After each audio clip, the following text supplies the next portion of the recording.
Oh, what a shocker. Meghan Markle and Prince Harry's marriage is apparently hanging by a thread, and while no one is really surprised by this, it's still pretty entertaining to watch the whole thing unravel in real time. Get this. Meghan has allegedly decided that the best way to cope with her plummeting popularity isn't to work on her marriage or deal with any real personal issues. Nope. Instead, she's apparently just decided to sleep apart from her husband, not because of marital woes or, I don't know, the fact that maybe Harry snores like a freight train, but because, drumroll please, Meghan might be better off without Harry dragging her down, because nothing screams a strong, loving partnership like avoiding your husband in your own house. And why? Well, because Meghan is more preoccupied with how much more popular she might be on her own, obviously. I mean, it's just classic Meghan, isn't it? When the going gets tough, the tough get separate bedrooms. The latest gossip, straight from Radar Online, reveals that Meghan is crumbling under public scrutiny. It's almost like she thought fame would be this constant, untouchable thing, but, surprise, surprise, the world doesn't revolve around her. So now she's scrambling to claw her way back into Hollywood, launching a lifestyle brand, because that's definitely what the world needs. Another influencer trying to sell us overpriced things wrapped in the illusion of luxury. Her grand plan was to launch something called American Riviera Orchard. Doesn't that just scream elegance and refinement? Oh, except the US Trademark Office didn't buy it. Apparently the name was a little too geographically deceptive. Oops. But did Meghan let that stop her? Nope.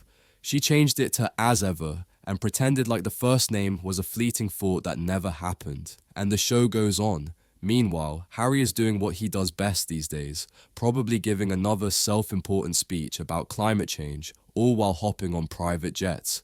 How very noble. The couple's separate interests have allegedly led them to separate bedrooms, separate schedules, and who knows, maybe even separate futures. It's honestly amazing to watch two people so out of touch with reality that they can't even pretend for a second to be in sync with each other. And now there are whispers that Meghan is already eyeing divorce lawyers because, that seems like the most logical step for someone so dedicated to her marriage. The whispers say she's weighing her options, wondering if she'd be better off without Harry holding her back, dragging her down into the murky waters of royal irrelevance. A partner who sees you as just an accessory to their fame? How very loving. But wait, there's more. Meghan is supposedly mulling over the idea of a post-divorce tell-all memoir, because if there's one thing that screams class and grace, it's airing out all the dirty laundry of your failed marriage for everyone to consume like popcorn. I mean, if Harry's book barely made a dent in sales despite him spilling all the royal tea, just imagine the thrill of Meghan's memoir. How I Pretended to Love a Prince and All I Got Was This Netflix Deal. Oh, the suspense. Wouldn't it just be riveting to read about the woman who thought she could fix a broken marriage by launching a lifestyle empire and playing the victim at every turn? And of course, it's fascinating. How quickly the narrative shifts. 1 minute, Meghan and Harry are all over each other at public events with the kind of PDA that makes you cringe harder than watching a car crash. The next, they're barely acknowledging each other's existence, like they can't even be bothered to share a bed anymore. Just a few months ago, Meghan was gazing at Harry as though he was the last avocado in Whole Foods, and now they're just two strangers passing in the night. It's almost like the fairy tale is turning into a nightmare in real time. And Harry, poor guy, thought he'd escaped the cruel royal family to live happily ever after in sunny California. Well, newsflash. The fun-loving prince we once knew is gone. Now, he looks like a man who hasn't seen a decent haircut in 3 years, wondering where the hell his life went wrong. The whole freedom from the monarchy thing doesn't seem so glamorous when you realize that your days are now filled with awkward photo ops, virtue signaling speeches, and some weird Netflix cooking show that no one asked for. If that show tanks, well, we're all going to feel that tension in their mansion, because if there's one thing Meghan and Harry know how to do, it's turn a marriage into a business venture.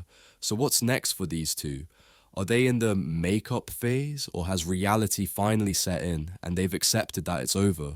Harry's efforts have hit an all-time low, and he can't even pretend he enjoys being around Meghan anymore.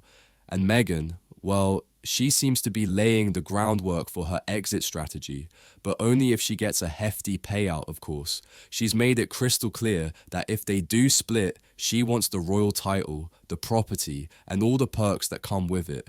Because why leave a royal marriage without keeping the goodies, right? In the end, it's clear. Their marriage was never about love. It was always about fame, status, and the next big brand deal. And now it looks like both are realizing that maybe the fairy tale was just a fairy lie all along.